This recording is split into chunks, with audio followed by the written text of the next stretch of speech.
আসসালামু আলাইকুম। কি অবস্থা সবার, কেমন আছেন? আশা করি সবাই অনেক বেশি ভালো আছেন। আপনাদের দোয়ায় আল্লাহর রহমতে আমিও ভালো আছি। আজকে আমার কিছু আপুদের জন্য কফি বানাচ্ছি। আর হ্যাঁ, কফি নিয়ে আমার বিশেষ একটা গবেষণা আছে। আচ্ছা দেখেন তো আপনাদের অভিজ্ঞতার সাথে এটা মিলে কিনা। আমার ধারণা যারা একটু রোমান্টিক আছেন তাদের হাতে চা বা কফি আমার তো মনে হয় অত্যন্ত ভালো হয়, অনেক মজা হয়। তারা না একদম ঠিকঠাক লিকার, দুধ, চিনি, কফি এগুলোর পরিমাণটা না খুব ভালো বুঝে। ঠিক কতটা সময় জাল হলে চায়ের বেস্ট ভার্সনটা পাওয়া যায়।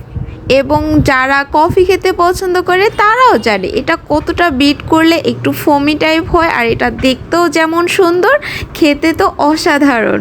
আর যারা কম রোমান্টিক তাদের তো অবশ্যই কিছু না কিছু কম বেশি হবেই, হয় কিছুটা টেলটেলা হবে আর নয়তো দেখা যাবে অনেক বেশি কড়া হয়ে গেছে।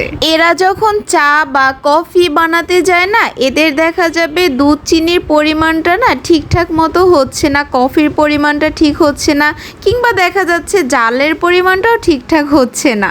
এর থেকেও যারা কম রোমান্টিক তারা তো দুধ চিনির ধার ধারে না। তারা কি করে, পানির মধ্যে চা পাতা দিয়ে তার মধ্যে একটু চিনি মিক্সড করে রং চা নামক একটা বিদঘুটে জিনিস পান করে।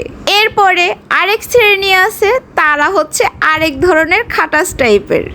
আচ্ছা, খাটাসদের কথা পরে বলি, আগে শুনি। বলো কফি কেমন হয়েছে? মজা হয়েছে? জোরে বলো। মজা হয়েছে। বলো কফি কেমন হয়েছে? সত্যি বলবা। এই বলো কফি কেমন হয়েছে? একটু বসেন। ভালো হয়েছে। এই কফি কেমন হয়েছে? মধু মধু।